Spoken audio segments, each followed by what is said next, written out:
You see, I have a bit of a problem. For someone with only 2 ears, I have a lot of different earphones. So it's safe to say that I really don't need yet another pair. But when I saw the new Samsung Galaxy Buds 3 Pro, I just had to get it. So in this video, I'll go over the unboxing experience, what are some of the unique features that this has, and why I had to buy them even though I have so many earphones. All right, let's get going. Welcome back to the channel. My name is Rafi and I'm a medical doctor who likes all things technology, travel, tips and tricks. So if you like generally nerdy things, this is probably the channel for you. So here's the Galaxy Buds 3 Pro. So let's get to the unboxing.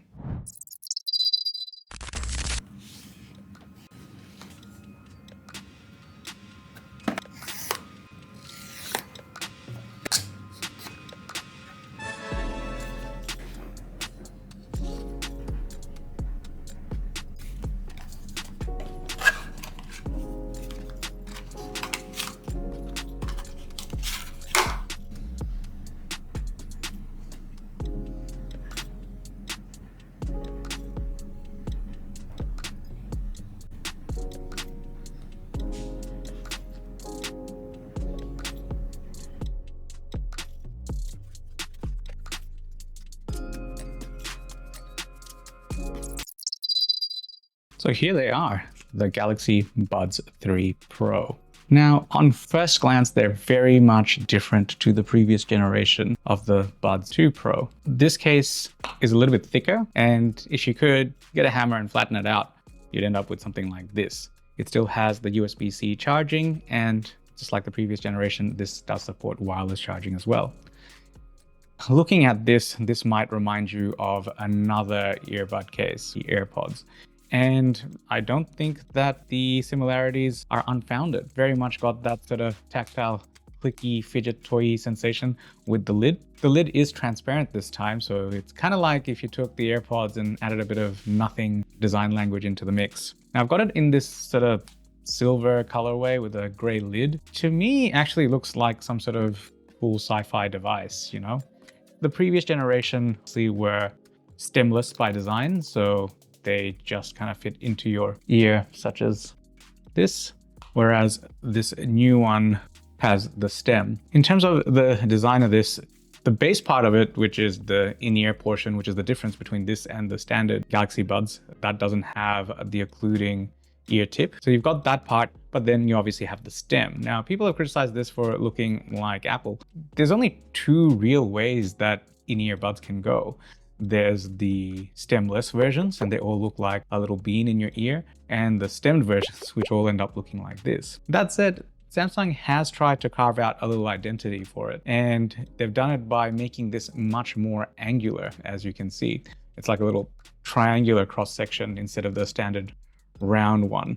There's also this little colored accent, this little strip of orange that you can see, and that lines up with the case with which earbud it is. And the other thing that makes it seem very futuristic is this. That's right, there are little LED lights, the blade lights.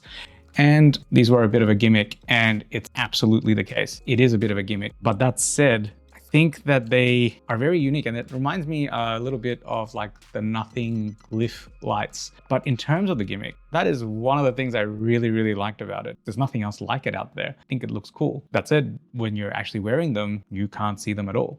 There was some criticism for Samsung in saying that with the new stem design, why couldn't it be a cylinder or something else, whereas this triangular wedge design is a bit hard to hold to. I actually think that they've done a really good job, and that's because it kind of requires two fingers. As a result, I think the earbuds stay in the ear much more stably because you are actually stabilizing one side of the stem with one finger and using the other to adjust the volume.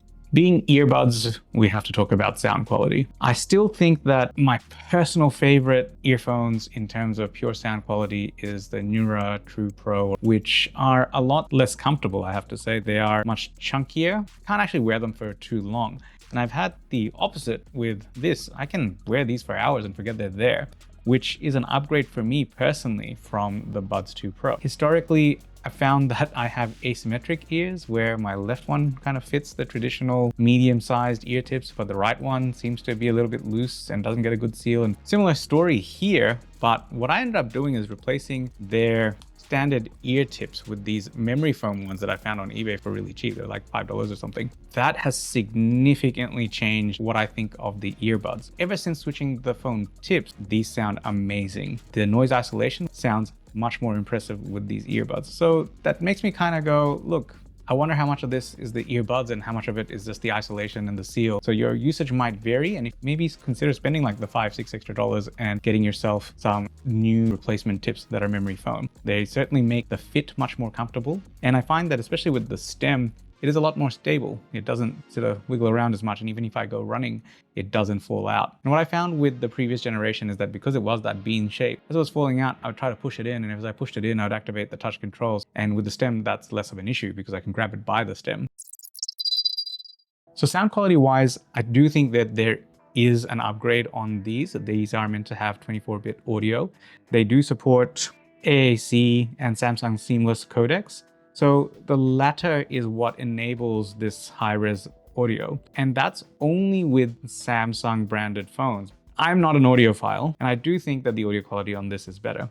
This is also matched by having two drivers, so something for the high-end frequencies and something for the lower-end frequencies, so that you get a more precise and less muddy sounding audio output. Active noise cancelling. Now, it's not bad.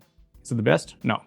Definitely the Bose earbuds have a better noise cancelling experience, but these are pretty darn good.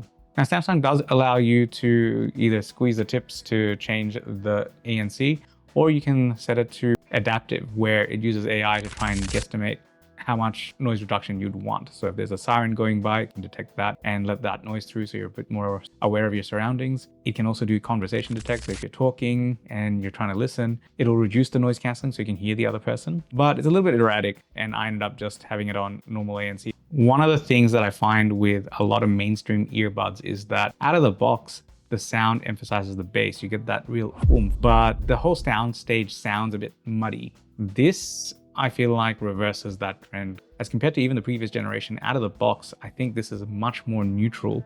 You can tweak the EQ quite quickly. It does have 360 audio, and turning that on makes the sound feel a little bit more immersive. Now, the other reason you would use one of these is for calls. And I have done a very unscientific test where I used to walk around Melbourne City on the way back, and I would call people and see how many times they asked me to repeat myself. With these earbuds, that happens less often. So here's a little clip I recorded of a video just shot with these as the mics. Now, this is not a call, so it's not applying all the noise cancelling algorithms, but gives you an idea of the voice pickup. So this is not a call, obviously, but I am recording the audio through the earbuds. And what I'm going to do is turn on some ambient cafe sounds through the laptop so that you can see roughly what it's like. And here we go. This is the cafe sounds at the back. Not sure how much of that's coming through. Now, just testing 1, 2, 3, testing 1, 2, 3. I'll turn it up to maximum.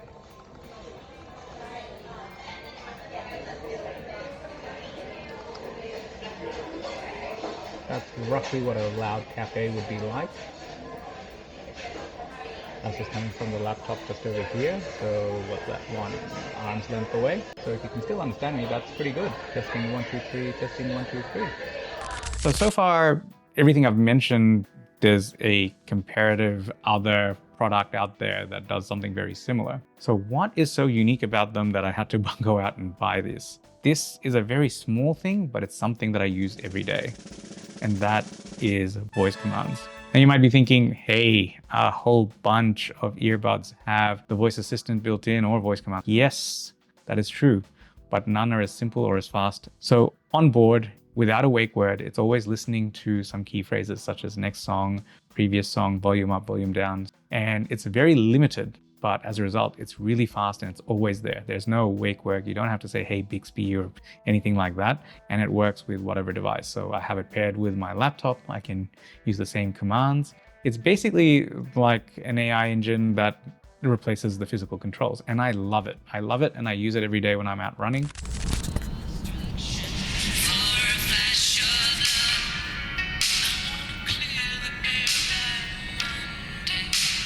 Next song. Next song.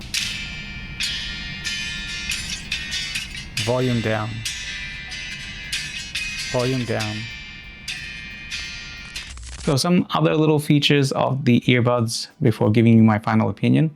Firstly, the earbuds themselves are IP57 rated, so that means they are water resistant / waterproof. They're not meant to be worn swimming, but if it gets splashed, it's not the end of the world. Just do keep in mind that extends to just the earbuds, not the case. So you'd want to dry it off before you. Other interesting thing is that the earbuds support Auracast. So if there was a broadcast, you can tune in, so a group of you can listen to the same music. Battery life wise, these earbuds are rated at 6 hours and then another 20 hours from recharging through the case. Roughly sounds about right. I've probably used it in maximum for about 4.5 hours continuous, and I still had plenty of battery left. So I think it would definitely last up till 6 hours. Some of the negatives before I wrap this up. Firstly, this doesn't actually have true multi-point. And what I mean by that is though it'll remember multiple devices, it doesn't automatically switch like your Sonys or other brands do. It will do that if all your products are Samsung. And I just think it's a bit of a shame. It does actually pair to two different things, but you have to manually switch to get. Now, I love the blade lights, but I wish it was a little bit more functional. And I'm not really sure how else you could make it more functional, but I think if it had different levels, so it wasn't just on, it could give you like a battery level as you look at it. I do wish that the case itself had a couple more functions.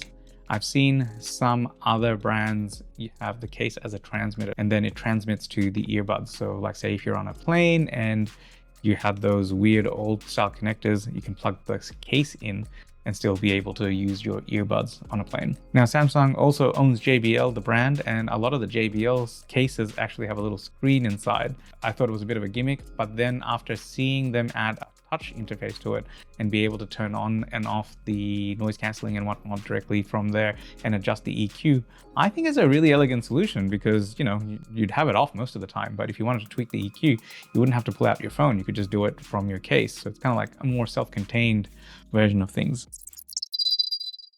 Overall, I think that the Galaxy Buds 3 feels a little bit like Samsung went and took bits and pieces from other brands. I think in taking all those things and crafting it together, Samsung has genuinely created something new and unique and with a bit of character in an otherwise saturated, fairly commoditized market. And for that reason, I do really like them. It's a unique set of features, and especially if you're a Samsung Galaxy user, this is kind of like your AirPods. And I don't think that's necessarily a bad thing because after all, the AirPods are one of the most integrated things for an Apple product. And this does something very similar. With that said, if you'd like to see my review of the Galaxy devices, click over here and I'll see you in the next one.